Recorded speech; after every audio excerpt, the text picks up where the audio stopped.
No resulta fácil referirse a la historia de la prehistoria, pero baste recordar aquí que la huella del hombre en la Tierra va recorriendo lo que convencionalmente se conoce como paleolítico, mesolítico y neolítico, es decir, un muy largo periodo que se pierde en la noche de los tiempos, en el magma informe de una etapa de la Tierra en la que los cambios climáticos parecen testimoniar su fase genesíaca, hasta alcanzar el año 10.000 anterior a nuestra era.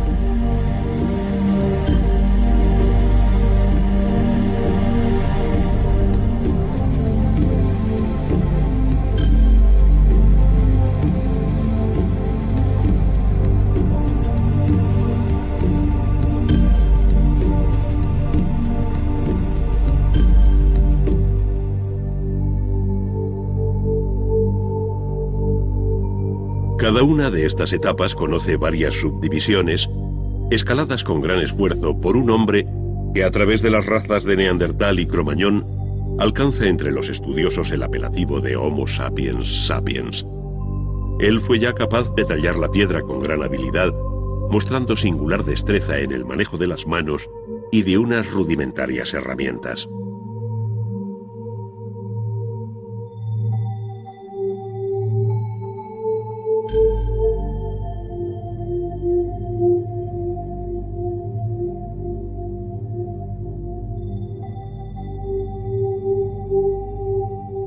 A este Homo sapiens sapiens se debe en definitiva el nacimiento del arte que llamamos paleolítico. Es el arte de las cuevas, el arte rupestre.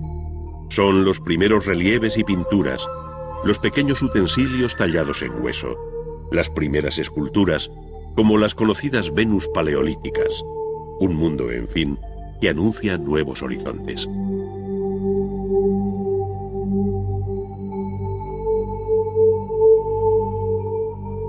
A este ciclo primero, que de un modo rudimentario y tópico se conoce como Edad de Piedra, siguió la Edad de los Metales, tras el descubrimiento y aplicación del cobre, bronce y hierro para muy distintos usos. Ello dio lugar a lo que se viene llamando protohistoria, como un paso intermedio entre la prehistoria y la historia propiamente dicha.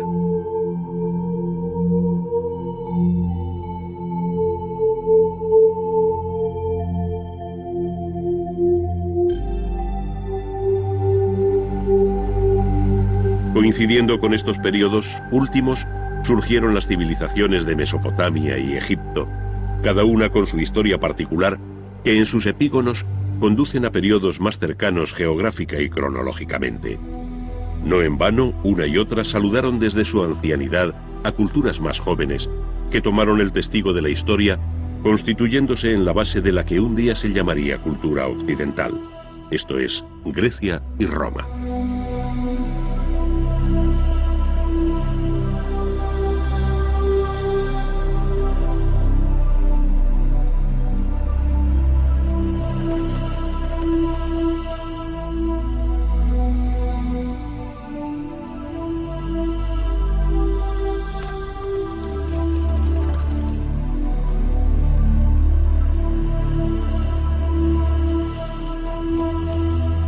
La balanza de la historia conoció así el contrapeso de la cultura clásica, desplazando hacia Occidente el protagonismo que hasta entonces había tenido Oriente, sobre todo en los cursos fluviales del Tigris, Éufrates y Nilo, cuyas aguas irrigaron tierras que por vez primera se roturaron, hasta dar el sabroso fruto de un arte milenario.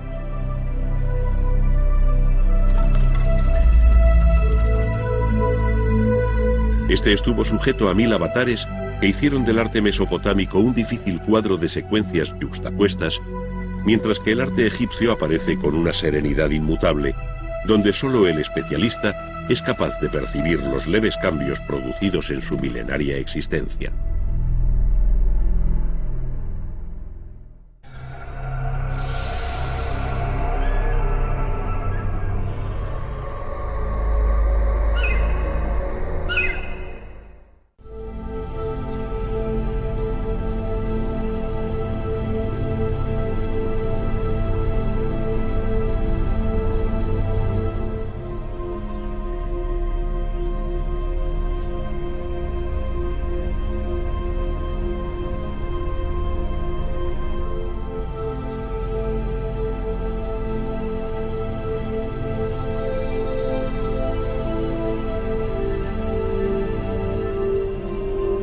El arte ha acompañado al hombre desde que éste dio señales de un cierto grado evolutivo a partir del llamado Homo sapiens. Más allá de los utensilios en piedra, cuya talla va dominando en forma de hachas, raederas, cuchillos o puntas, muy pronto se abrió camino el gran arte de la pintura.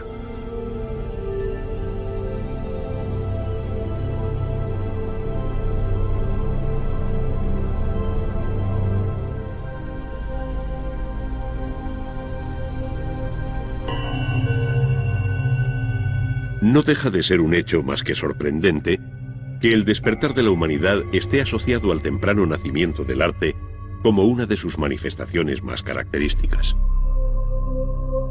Se dirá que la finalidad del llamado arte prehistórico se vincula a la magia y a rudimentarias prácticas de iniciación, pero no es menos cierto que de sus composiciones emana una belleza que aquellos hombres de la época magdaleniense no dejaron de percibir.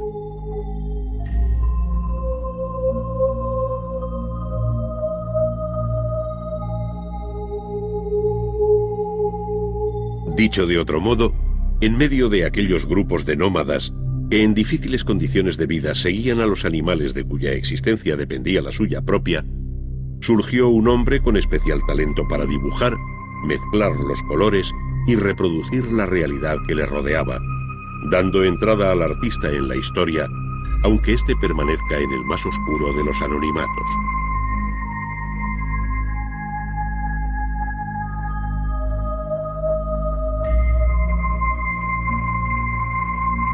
Es más, aun desconociendo sus nombres, la historia del arte universal será deudora para siempre de los artistas que hicieron de las cuevas de Altamira y Lascaux los primeros conjuntos de pintura mural, cuya grandeza y silencioso atractivo se hacen cada día más elocuentes.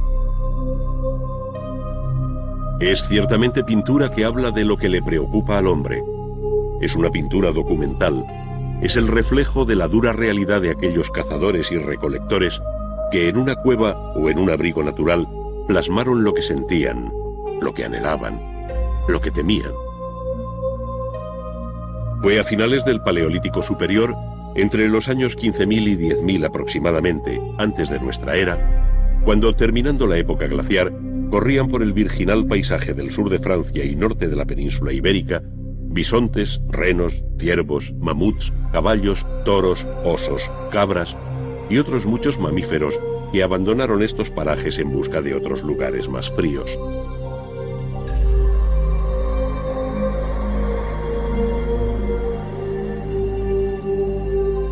Toda aquella variada fauna fue captada por el artista con ojo atento y mano sabia, haciendo evidente y vivo lo que paleontólogos y arqueólogos hallan inerte bajo tierra.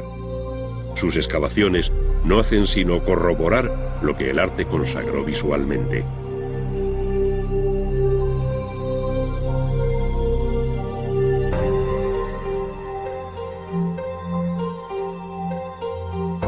Sin poder ni querer establecer ahora posibles grupos estilísticos y dejándonos llevar por la obra misma, es fácil observar cómo en unos casos se perfilan los animales con una línea y en otros se le da volumen con manchas de color matizadas, además de aprovechar las protuberancias de la roca a las que se adapta la figura.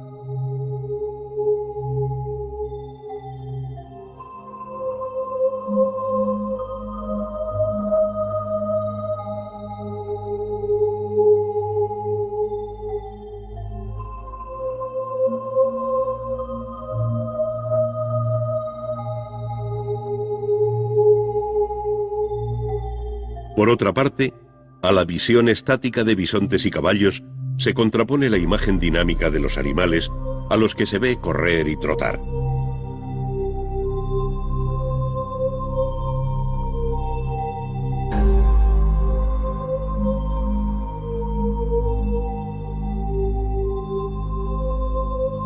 Se distinguen igualmente los machos de las hembras, es decir, no se trata de una interpretación generalizada, sino muy precisa y realista, que en ocasiones alcanza una tercera dimensión al tratarlas como verdaderos bajorrelieves, cuando no son simples figuras incisas o grabadas.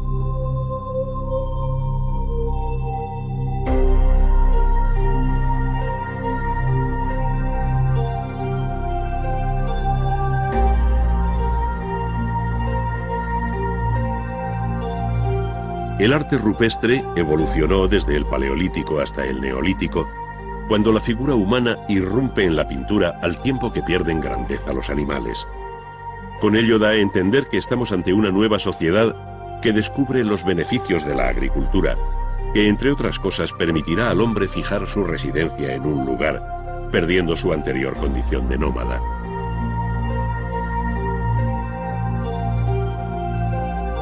Pero es más, en esta evolución y cambio, el arte de la pintura formuló expresiones que llegaron a la máxima abstracción, como si se tratara de una visión anticipada de la futura historia del arte, que ha tenido en el realismo y en la abstracción conceptual las dos referencias expresivas básicas.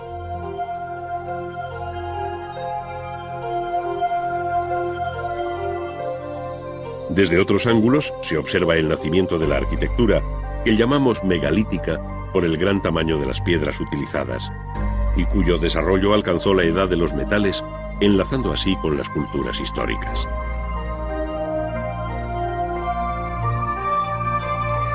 Abandonada la cueva como abrigo natural, el área mediterránea asiste a la erección de las construcciones megalíticas más antiguas hoy conocidas, como son los formidables templos de la isla de Malta, que datan del cuarto milenio antes de Cristo.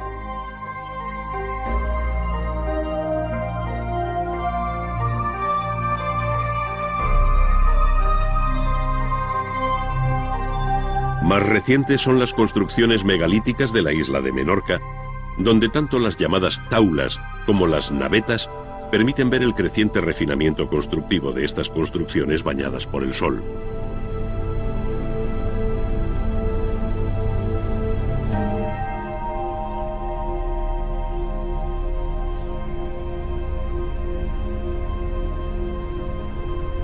Por contraste, en otros lugares se construyen cámaras y corredores que posteriormente se sepultan bajo un montículo de tierra, recordando así el origen natural y cueviforme de la primera arquitectura.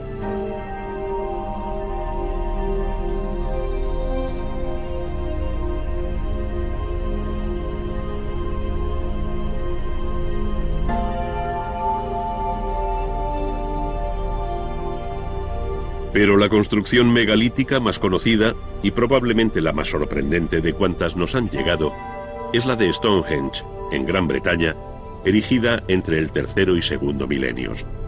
Su inserción en el paisaje, la vinculación solar con el solsticio de verano y la imponente masa de sus piezas revelan una técnica constructiva y un refinamiento conceptual que eclipsa la aparente rudeza de sus elementos.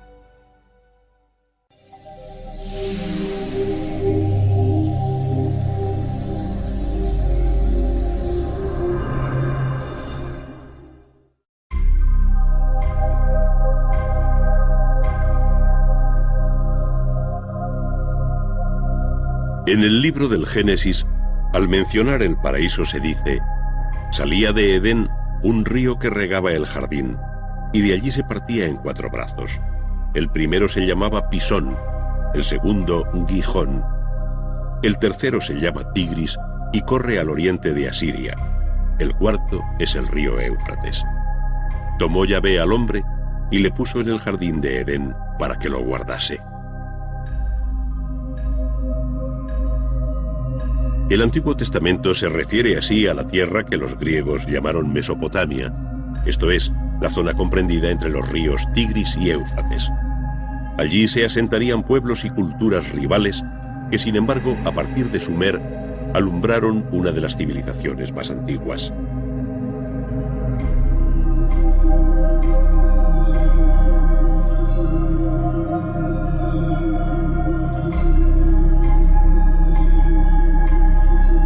En efecto, la invención de la escritura por los sumerios en torno al año 3000 significa el paso hacia la historia escrita, cuya memoria se recogió en combinaciones de signos con forma de cuña, conocidas como escritura cuneiforme. Fueron los escribas y sacerdotes quienes fijaron nombres y escribieron aquellas crónicas que permiten descifrar hoy la historia de Sumer, tantas veces plasmada sobre los propios relieves y esculturas.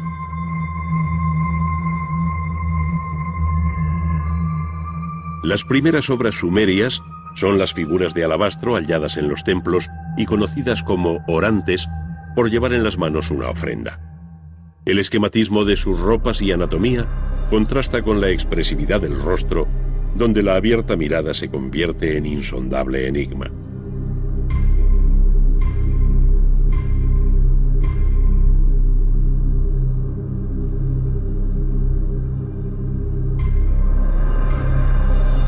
Por otra parte, los relieves representan una crónica viva de cuanto sucedió entonces, tanto por la acción escenificada como por la leyenda que le acompaña, según se ve en la estela de Ur-Nanshe, rey de Lagash. El monarca, siempre de mayor tamaño, aparece con su mujer, hijos y séquito, en el que no falta el copero, seguramente para celebrar el inicio de la construcción de un templo, a juzgar por los ladrillos que lleva el soberano sobre la cabeza.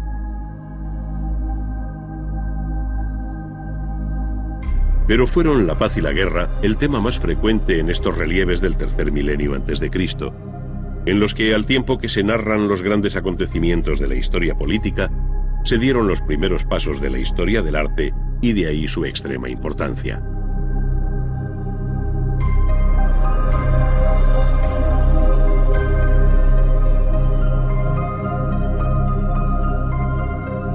Efectivamente, la guerra y la paz vuelven a representarse en el llamado estandarte de Ur, hecho a base de lapislázuli e incrustaciones de concha de nácar.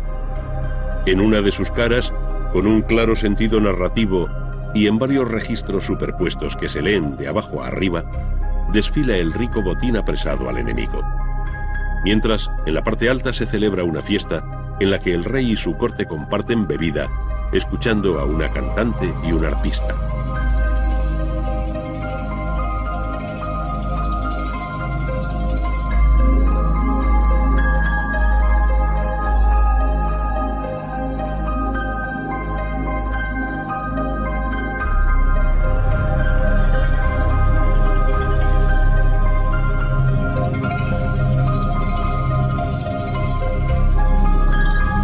Este bello y delicado instrumento coincide en todo con los hallados en la ciudad de Ur, y hasta la reciente guerra de Irak se custodiaban en el Museo de Bagdad.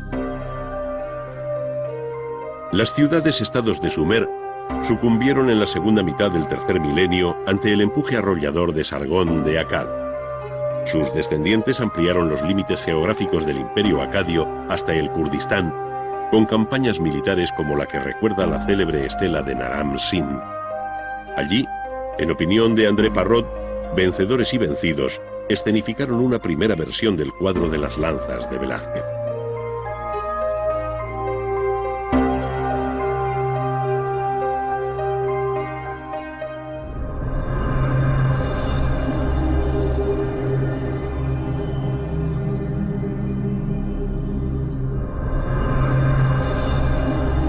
Sin embargo, antes de terminar aquel milenio, se produjo una fuerte reacción neosumeria.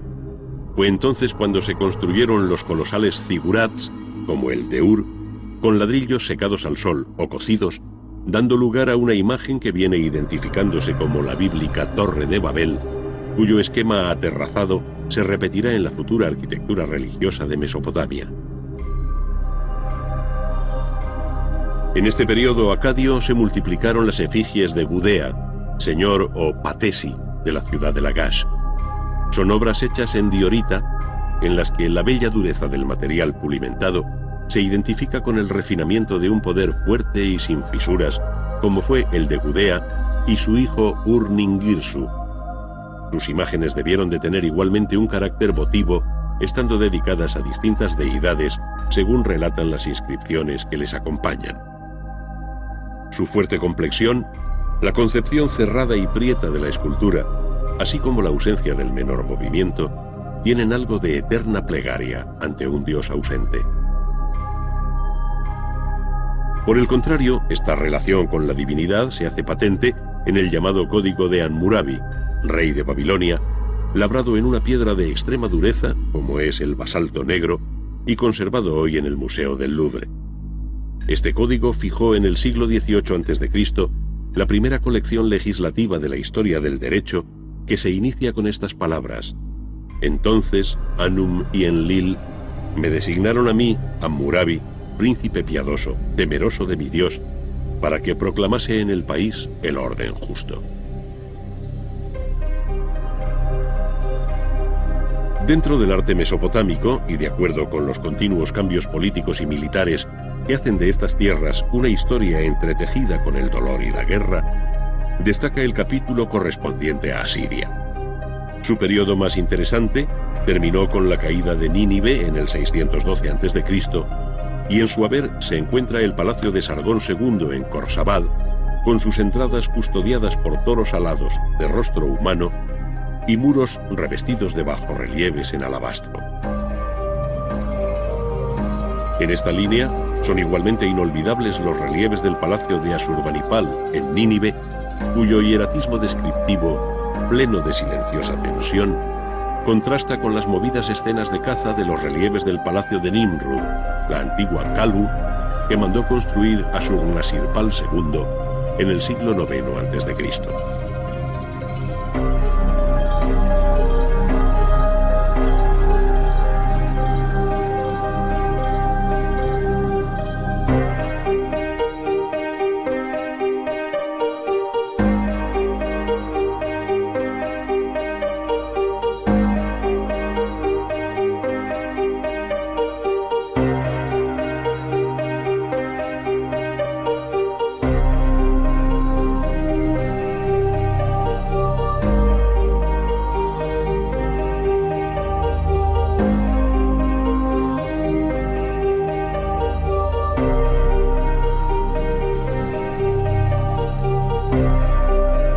En este campo, las imágenes de animales como la leona herida quedarán para siempre en nuestra retina como una de las obras más sobresalientes de la historia del arte.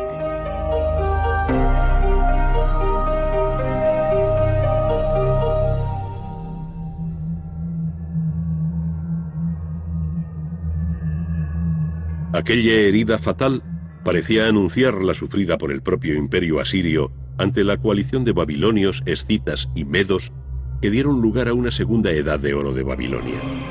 Es entonces, en el siglo VI, cuando Nabopolassar y Nabucodonosor reconstruyeron la ciudad sobre el río Éufrates que atravesaba Babilonia como un canal interior. En sus fuertes murallas se abrieron 100 puertas, según escribe exageradamente Heródoto, destacando la más cercana al palacio dedicada a la diosa Ishtar, hoy reconstruida en Berlín.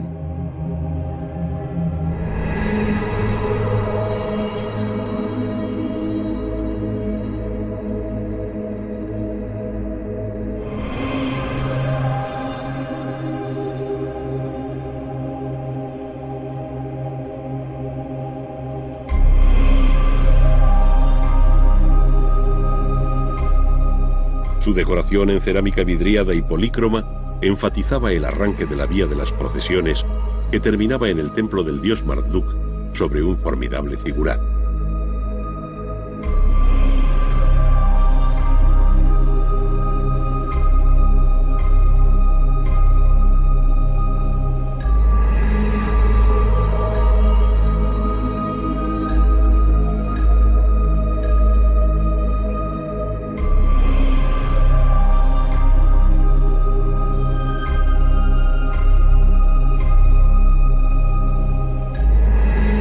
Pero lo que más llamó la atención de viajeros, soldados e historiadores fue el verdor de los árboles que asomaban por encima de las altas murallas de Babilonia como un espejismo.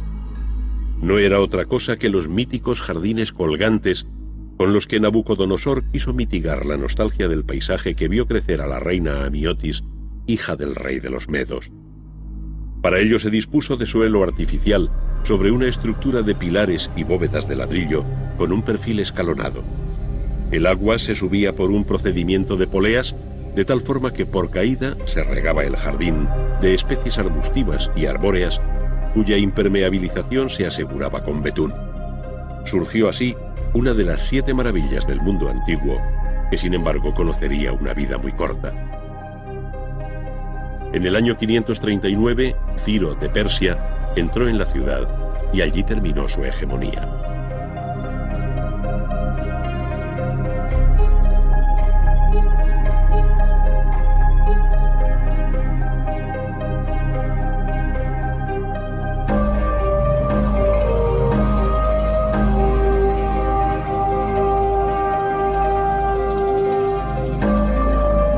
Comenzaba entonces el último episodio político y artístico de esta tierra, el arte persa, en el que confluyen muchos de los rasgos que caracterizaron hasta entonces el arte mesopotámico. Los palacios o apadanas de Persépolis y Susa, en Irán, unidos a los nombres de Darío y Jerjes, señalan el final brillante de este imperio, coetáneo al arte clásico griego que sucumbió ante la llegada de Alejandro Magno, el vencedor de Darío III. Poco después, el mismo Alejandro decía adiós a la vida en la milenaria ciudad de Babilonia.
Es muy conocida la definición de Egipto como don o regalo del Nilo, según escribió el historiador griego Heródoto.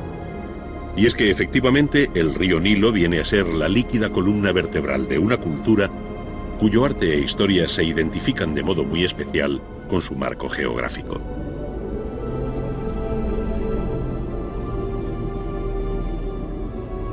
Baste decir que el Nilo, al igual que separa el desierto oriental del occidental, señala también la divisoria entre la vida y la muerte, de tal manera que las ciudades, con sus monumentales templos, se erigieron en la margen derecha de su cauce, mientras que pirámides, mastabas, hipogeos y demás enterramientos se situaron en la orilla izquierda. Entre una y otra ribera, la barca de Isis recorrió las aguas del Nilo buscando el cadáver despedazado de su esposo Osiris, dios y juez de los muertos.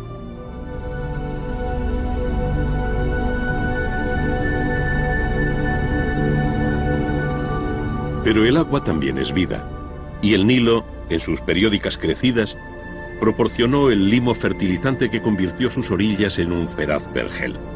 Es decir, al igual que ocurrió en Mesopotamia con el Tigris y el Éufrates, ahora es el Nilo el río que proporcionó savia a uno de los focos culturales más extraordinarios de la antigüedad.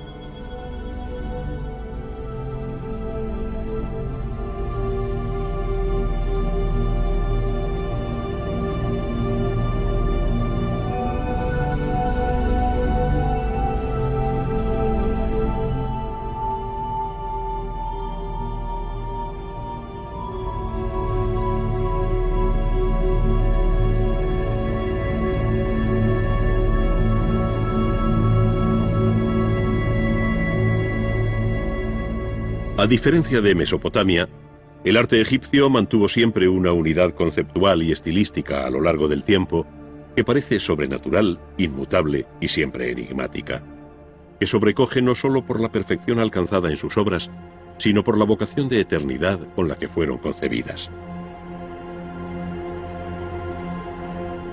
El hecho de la momificación sintetiza ejemplarmente el deseo de permanencia de una civilización que encadenó el tiempo limitado de los hombres al tiempo infinito de los dioses.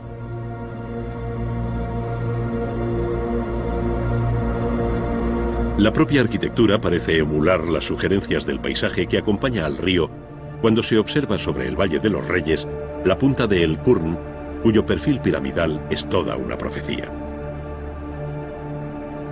Por otra parte, imponentes acantilados como el de Deir el-Bahari dan abrigo al templo tumba de la reina Hatshepsut, mientras que aguas arriba, en Abu Simbel, la montaña se dejó vaciar para dar forma a los templos que Ramsés II erigió para sí y su esposa Nefertari, cuyas fachadas fueron labradas con colosales esculturas.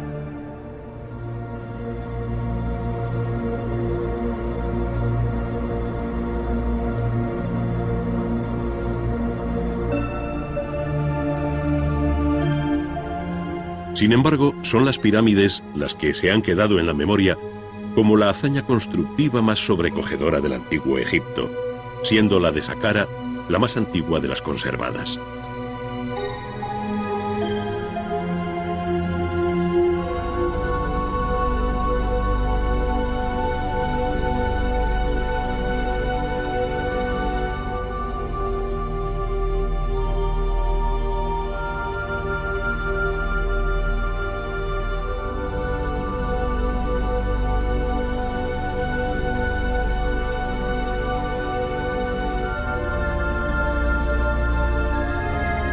Pero las pirámides más conocidas son, sin duda, las de la Cuarta Dinastía, en Giza, cerca del Cairo.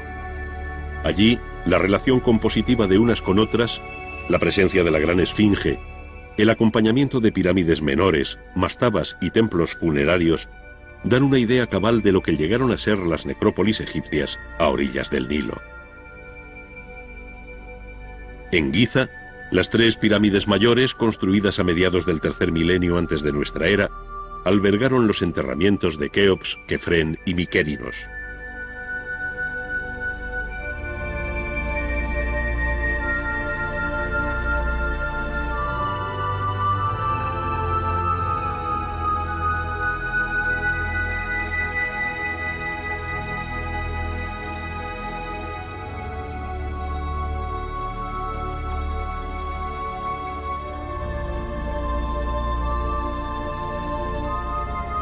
Cuentan con un templo pórtico de acogida para recibir el cuerpo momificado del faraón, una larga avenida que termina en un segundo templo funerario a los pies de la pirámide y finalmente la propia pirámide.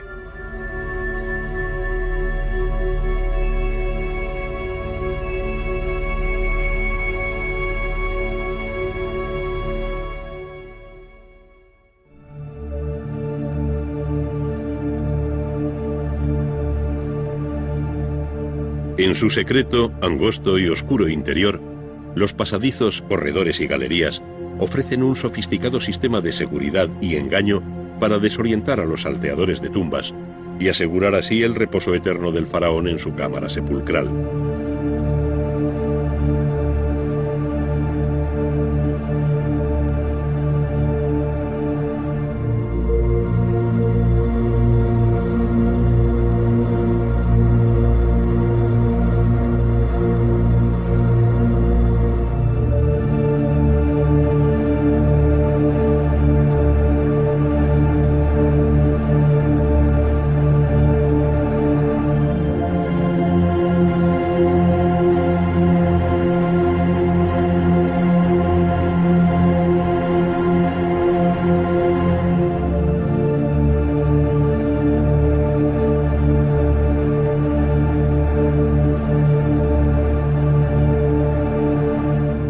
En sus inmediaciones, otras menores, en las que se enterraron esposas, hijos y demás parientes del faraón.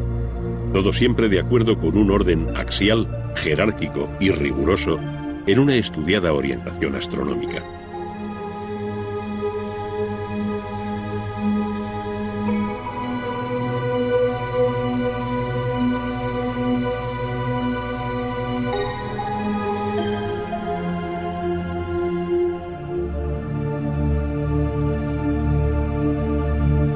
Las tres pirámides se yerguen hoy con silencioso orgullo como una referencia en el paisaje, como un accidente montañoso en su orografía. Parecen pertenecer más a la naturaleza del desierto que a la historia de un pueblo.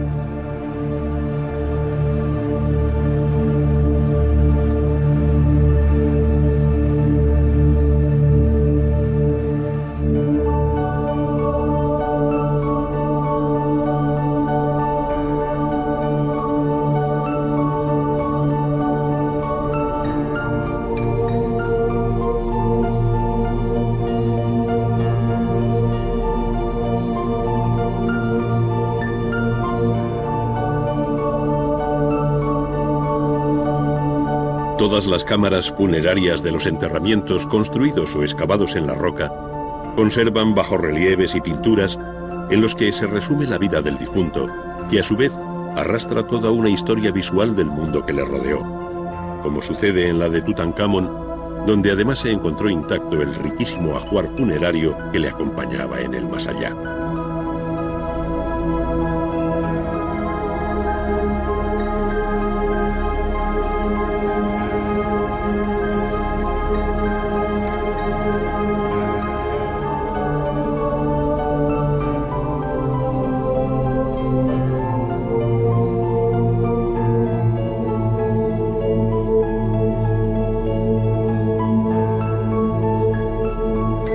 En estos recintos funerarios se muestra la vida toda del antiguo Egipto, sus dioses y creencias, la guerra, la paz, la caza, el paisaje, la flora y la fauna, es decir, todo cuanto tuvo entidad en este formidable valle del Nilo.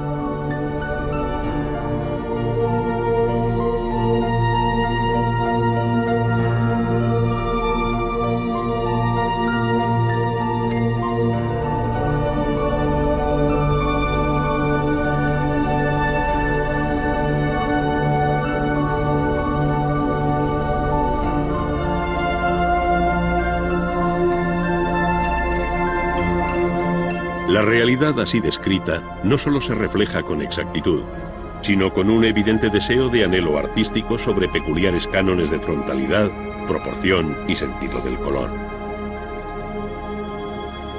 Con un claro horror al vacío, la escritura jeroglífica rellenó espacios intermedios, proporcionando una información complementaria a la escena, como si fuera la voz en off de un invisible narrador.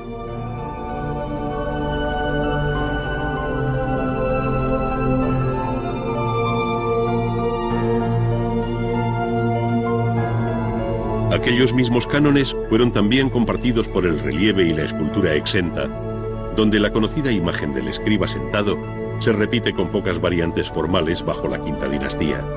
Es decir, sus ojos abiertos nos miran así desde hace unos 4.400 años.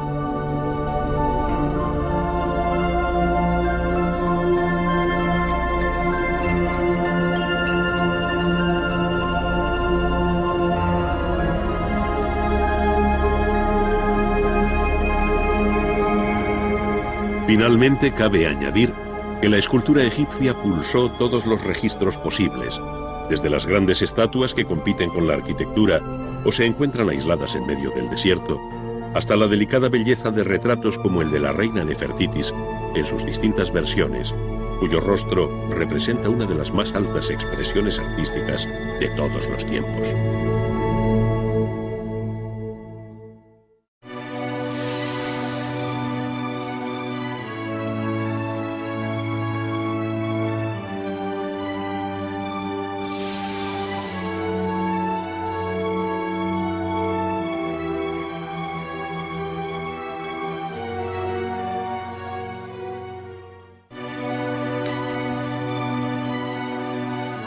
La historia de la arquitectura ha utilizado desde sus orígenes la madera y el barro para sus construcciones, pero ha sido la piedra el material que ha dado mayor nobleza a sus fábricas. Es lo que se conoce como obra de cantería, término que procede del latín cantus o trozo de piedra.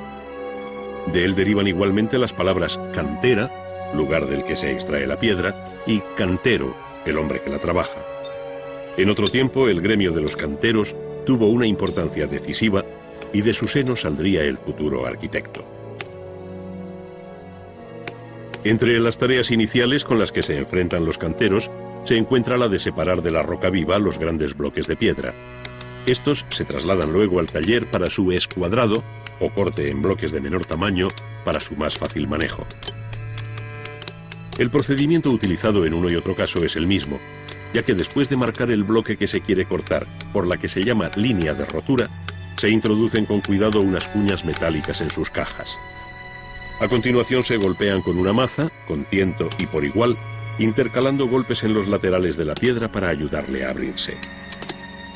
Finalmente el bloque de piedra cede obediente por la línea marcada de un modo sorprendentemente regular. Los talleres de cantería, ayer y hoy, animados por el continuo golpeteo de las herramientas durante las horas de trabajo, reúnen a los oficiales y aprendices bajo la dirección de un maestro. Cada cual está atento sobre el banco de trabajo a la piedra que tiene que labrar. En este caso veremos desbastar un sillar o paralelepípedo de piedra, que en realidad es lo que se llama el sólido capaz, pues de él se saca una pieza de cierta complejidad tras eliminar el material sobrante. Su forma final la desconocemos, pero el oficial la vislumbra desde los primeros pasos. En primer lugar, y siempre con un cincel de boca cortante que golpea con una maceta de sección circular o campana, se rebajan sistemáticamente los bordes del bloque, dejando vivas sus aristas.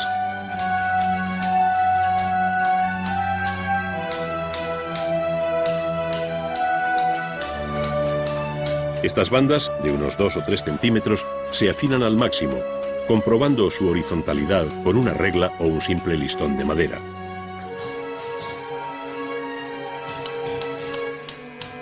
Esta sencilla operación permite al cantero hallar la línea del plano en cada una de las caras del bloque, pudiendo eliminar a partir de aquí con mayor seguridad el material sobrante. Para esto se ayuda de un escafilador o un cincel más potente por su boca y corte, dado que el trabajo es más vasto. Por último, cuando se alcanza el nivel de las aristas, el cantero comienza a rebajar este plano de un modo más cuidadoso, evitando los alabeos. Luego, con una bujarda de cabezas recambiables para hacer más o menos fino su acabado, allana la parte central hasta que queda totalmente plana su superficie.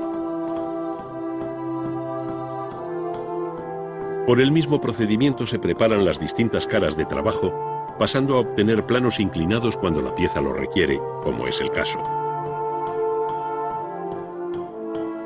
Sobre esta cara se trazan ahora unas líneas paralelas para distribuir y sacar los perfiles de unas futuras molduras cóncavas y convexas, separadas por bandas rectas, de tal modo que el perfil último de la pieza será mixtilíneo, tal y como previamente se ha dibujado. Para ello, con un riguroso orden de trabajo, se obtienen primero los planos iniciales de cada una de las molduras, y sobre estos, con una gradina de boca dentada, se va dando forma a las molduras con pequeños golpes sin separar la herramienta de la piedra.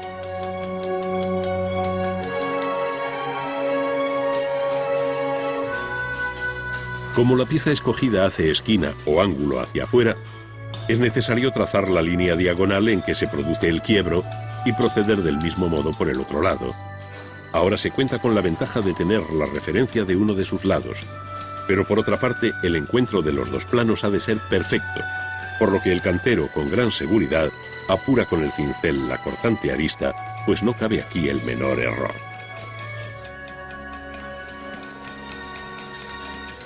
Estos elementos arquitectónicos ocupan lugares distintos en el edificio, por lo que el cantero debe resolver no solo los ángulos en esquina hacia afuera, sino también hacia adentro. Esto entraña otro tipo de dificultades que se resuelven por el mismo procedimiento y con análoga maestría.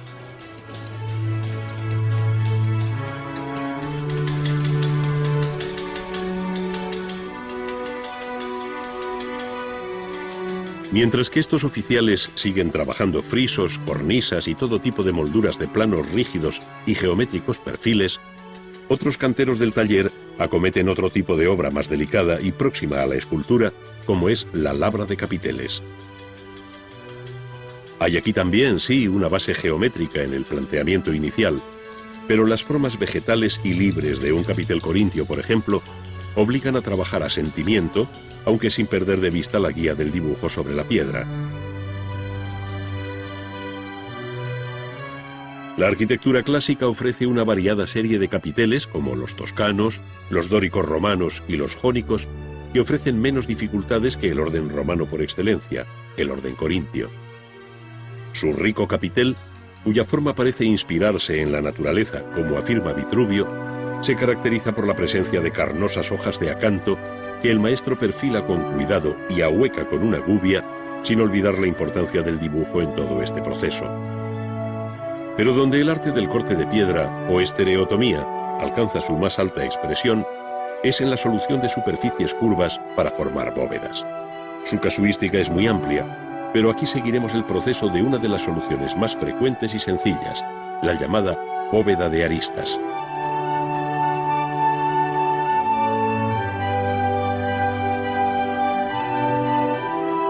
Para construir un arco o una bóveda, es preciso hacer previamente las plantillas de cada una de sus piezas, para lo cual se dibuja con un compás sobre un plano dicho arco o bóveda con el mismo tamaño que va a tener la obra construida, es decir, a escala 1:1.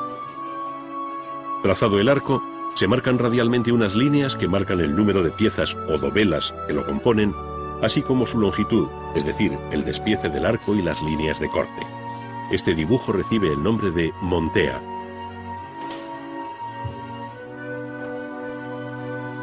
Todas estas piezas están representadas a tamaño natural, pues a partir de este dibujo se van a sacar los patrones o plantillas definitivas que guiarán el trabajo del cantero.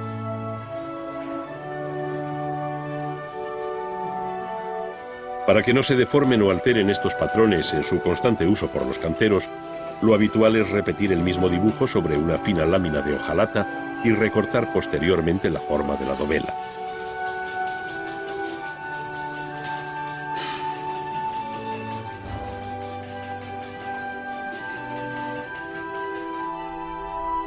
El paso siguiente consiste en llevar la plantilla de la dovela sobre el bloque de piedra que anteriormente hemos llamado el sólido capaz, porque en él cabe la pieza que se quiere obtener. Se señala sobre una de sus caras la mencionada plantilla o patrón de testa, porque representa el frente de la dovela, y se prolongan sus líneas esenciales sobre el plano lateral o plano de junta. A continuación se elimina el material sobrante, lo que se llama descantillar, haciéndolo por un procedimiento muy común que se conoce por robos. Al cincel y la campana sustituirá luego la pesada bujarda con la que se rematan sus distintas caras.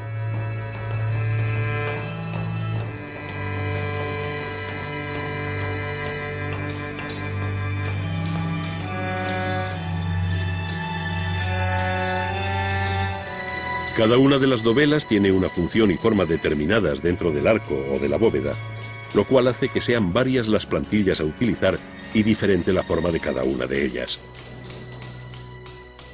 En este caso vemos una de las dovelas que corresponde a las aristas de la bóveda, esto es, a la pieza en la que se dan cita dos planos distintos.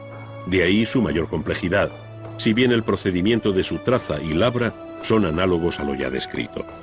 Viene a ser una dovela en ángulo.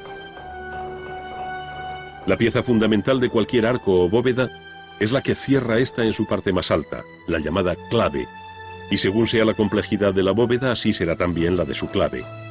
Tratándose ahora de una bóveda de aristas, formada por dos bóvedas que se cruzan perpendicularmente, la clave tendrá necesariamente forma de cruz.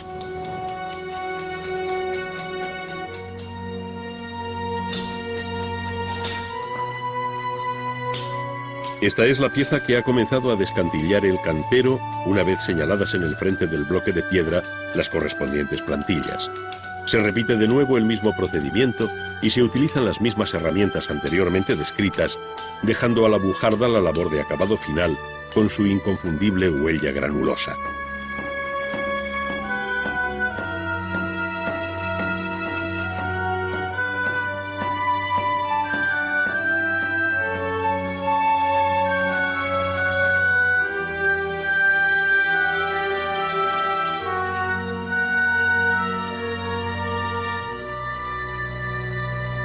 Una vez labradas todas las piezas de la bóveda que se quiere construir, se necesita el auxilio de una cimbra, generalmente de madera, que tiene en negativo la forma final de la bóveda.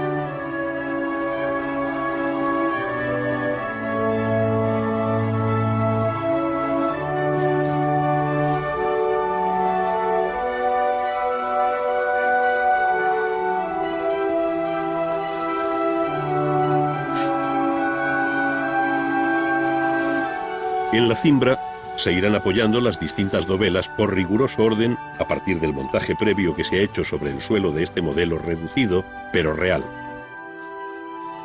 Las primeras piezas en colocarse son los salmeres, que señalan el arranque de la bóveda sobre los muros, donde se utiliza, como en toda la construcción, un ligero mortero para ayudar a fijar la piedra. Después se coloca una de las que hemos visto trabajar y que hemos llamado dovela en ángulo, que responde a las aristas interiores y cuyo quiebro se advierte igualmente desde el exterior. Para que ésta quede firmemente asentada se colocan a sus lados otras tantas dovelas que se reciben igualmente con mortero, observando cómo se colocan pequeñas cuñas de madera para mantener los niveles e ir ajustando todas las piezas. A partir de aquí, solo suben por la cimbra las piezas que responden a las aristas en diagonal, que es la parte viva de la fábrica, hasta cerrar la bóveda con la clave en forma de cruz. Su ajuste es capital para la estabilidad de la bóveda y el buen funcionamiento de la misma.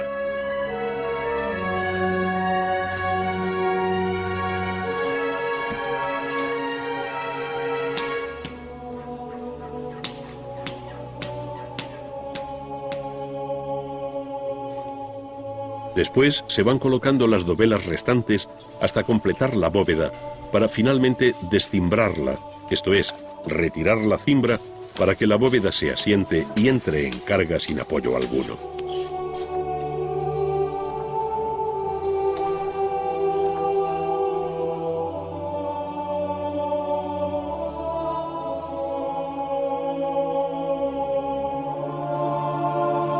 A partir de ese momento, el peso y los empujes de la bóveda empiezan a funcionar sobre el edificio, convirtiéndolo en una estructura viva, pese a su inerte apariencia.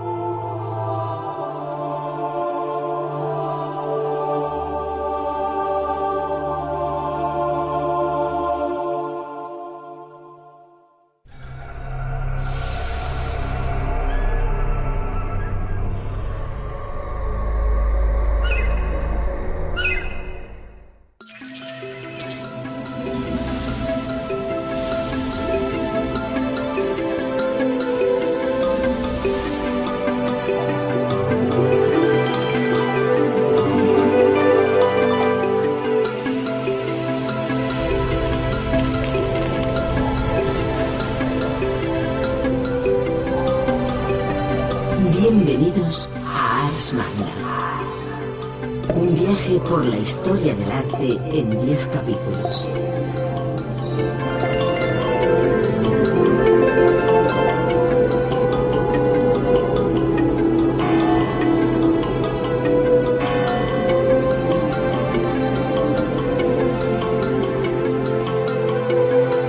A través de sus contenidos podrán recorrer la evolución de las diferentes disciplinas artísticas, conocer el arte producido en los 5 continentes y descubrir las técnicas empleadas por pintores, escultores, artesanos y constructores.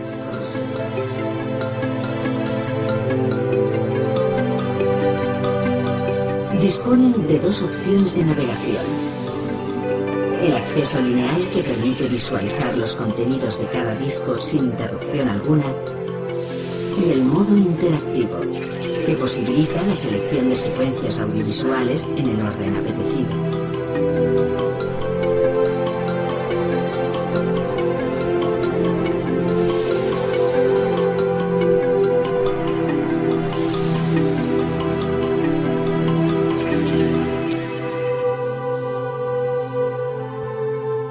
Sumando a distancia les permitirá recorrer y seleccionar las opciones dispuestas en los distintos menús.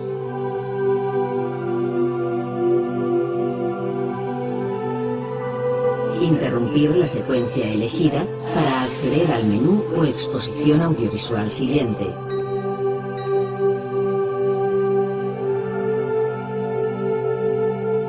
Cambiar el idioma de consulta sin interrumpir la secuencia en curso. Change the language sense interrompre la seqüència en curs. Y manejar su lector DVD como cualquier aparato de vídeo doméstico.